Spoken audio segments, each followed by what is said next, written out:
Hello everyone, welcome to our channel informative web Telugu. ఈరోజు మన topic space waste, అంతరిక్షంలో పెరిగిపోతున్న వ్యర్థాల గురించి ఈరోజు మనం చెప్పుకుందాం. అసలు ఈ స్పేస్ వేస్ట్ ఏంటి అనుకుంటున్నాం? ఈ వీడియోలో డీటెయిల్గా చూద్దాం. వీడియో చాలా ఇంట్రెస్టింగ్ అండ్ ఇన్ఫర్మేటివ్గా ఉంటుంది. సో లాస్ట్ వరకు స్కిప్ చేయకుండా ఈ వీడియోని చూడండి. అలాగే ఇప్పటి వరకు మన ఛానల్ని సబ్స్క్రైబ్ చేసుకొని వాళ్ళు ఇప్పుడే సబ్స్క్రైబ్ చేసుకోండి. అంతరిక్షంలో చెత్త. అవును, మీరు వింటున్నది నిజమే. అంతరిక్షంలో కూడా చెత్త పేరుకుపోతుంది. మనిషి తలుచుకుంటే ఏమైనా చేయగలడు, ఏ చోటునైనా ఒక చెత్త కుప్పగా మార్చగలడని చెప్పడానికి ఇది ఒక ఉదాహరణ. ఏకంగా అంతరిక్షంలోనే 6,000 టన్నుల చెత్తను మనిషి తయారు చేశాడు. చరిత్రలో మొట్టమొదటి శాటిలైట్ని అక్టోబర్ 4, 1957న సోవియట్ యూనియన్ లాంచ్ చేసినప్పటి నుంచి మానవాళి కొన్ని వేల పరికరాలను అంతరిక్షంలోకి పంపించారు.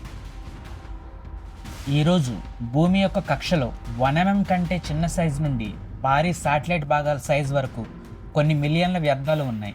వాటిలో రాకెట్ని కక్షలోకి ప్రవేశపెట్టే క్రమంలో వాటి నుండి విడిపోయే బూస్టర్ పార్ట్స్, పనిచేయని శాటిలైట్స్, లేక వాటి యొక్క వర్కింగ్ టైం ఎక్స్పైర్ అవడం వల్ల నిర్జీవమైన శాటిలైట్స్ అండ్ ఇలాంటివి ఒకదానినొకటి ఢీకొనడం వల్ల ఏర్పడే అనేక చిన్న చిన్న శకలాలు మరెన్నో ఇప్పుడు భూమి యొక్క low earth orbit, middle earth orbit and geosynchronous ఆర్బిట్లో తిరుగుతున్నాయి.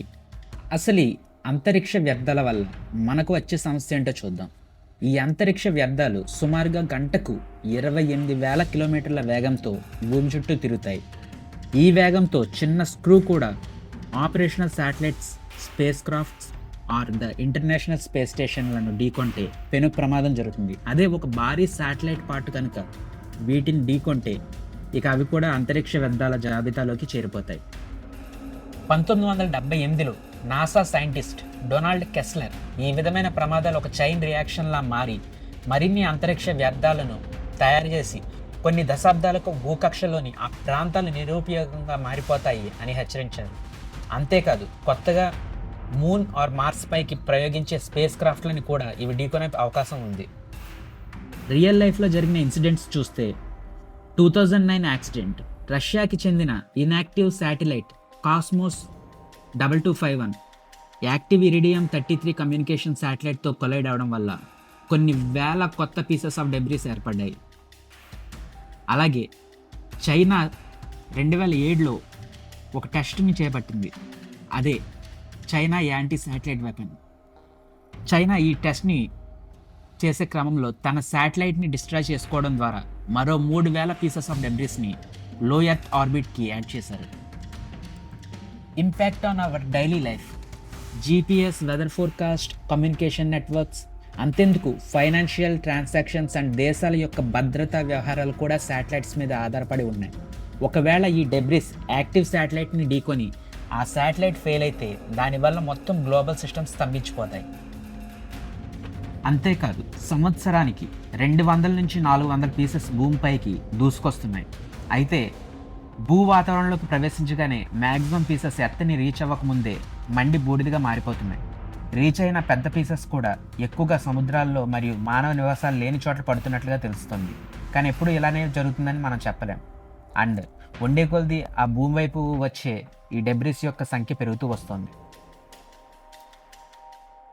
Solutions and challenges.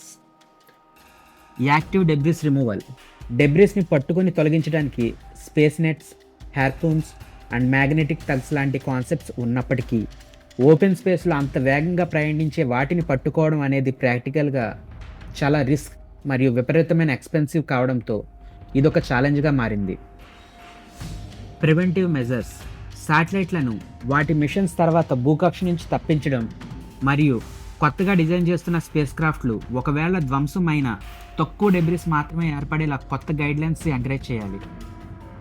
International cooperation. The outer space treaty emphasize లాంటి ఇనిషియేటివ్స్కి ప్రపంచ దేశాల సహకారం అవసరం. కానీ అన్ని దేశాలను ఒక తాటి మీద తెచ్చి ఆచరణలో పెట్టడం అనేది మాత్రం ఒక ఛాలెంజ్గానే మిగిలిపోయింది. ఫైనల్గా, స్పేస్ ఎక్స్ప్లోరేషన్ అనేది మనం సాంకేతికంగా అభివృద్ధి చెందడానికి చాలా ముఖ్యం. But it must be sustainable. Space waste గురించి అవేర్నెస్ పెంచడం, అలానే శాటిలైట్ లాంచెస్ని, డెబ్రిస్ని రెగ్యులేట్ చేసే పాలసీస్ని సపోర్ట్ చేయడం వల్ల డిఫరెన్స్ అనేది కనిపిస్తుంది. బట్ అది మనలాంటి సామాన్యుల చేతుల్లో పని కాదు. స్పేస్ రేస్లో తామే ముందుండాలన్న అత్యాశను వదులుకొని అన్ని దేశాలు కలిసికట్టుగా ఈ స్పేస్ వేస్ట్ని నియంత్రించాలి. ఫ్రెండ్స్, ఈ వీడియో మీకు ఇన్ఫర్మేటివ్గా అనిపిస్తే లైక్ చేసి మీ ఫ్రెండ్స్ అండ్ ఫ్యామిలీ మెంబర్స్కి షేర్ చేయండి. నెక్స్ట్ వీడియోలో కలుద్దాం. అంతవరకు బాయ్.